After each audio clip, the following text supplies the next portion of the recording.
మాజీ మంత్రి కొడాలి నాని వార్తలకెక్కారు. కొన్ని నెలలుగా ఆయన తీవ్ర అనారోగ్యంతో సమస్యతో బాధపడుతున్నారు. ముంబైలో గుండె సంబంధిత వైద్యం తీసుకుంటున్నారు.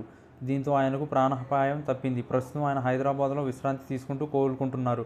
ఈ నేపథ్యంలో ఆయన అమెరికా వెళ్తారనే ప్రచారం తెరపైకి వచ్చింది. కూటమి ప్రభుత్వం అప్రమత్తమైంది. కూటమి రెడ్ బుక్లో కొడాలి నాని, వల్లభనేని వంశీ తదితర నేతలకు కీలక చోటు కల్పించిన సంగతి తెలిసిందే.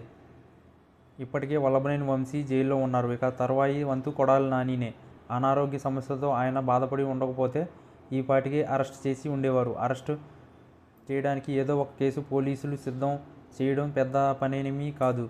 వల్లభనేని వంశీతో పాటు విపక్షాలకు చెందిన కార్యకర్తలు, నాయకులు అరెస్టుల తీరును చూస్తే కేసులు నమోదు నెలల తరబడి జైల్లో ఉంచడాన్ని అర్థం చేసుకోవచ్చు. ఈ నేపథ్యంలో కొడాలి నాని జల రవాణా అలాగే విమానయాన మార్గాల్లో విదేశాలకు వెళ్లకుండా కృష్ణా జిల్లా పోలీసులకు లాక్ అవుట్ నోటీసులు జారీ చేయడం గమనార్హం. దీన్ని బట్టి కొడాలి నాని అరెస్ట్ చేయడానికి కృష్ణా జిల్లా పోలీసులు ఎదురు చూస్తున్నట్లుగా అర్థమవుతుంది. అయితే ఫలానా కేసు కొడాలి నానిపై ఉందని ప్రత్యేకంగా పోలీసులు చెప్పడం లేదు. కానీ ఆయన్ను అరెస్ట్ చేయడం పక్కా అని పోలీసులు జారీ చేసిన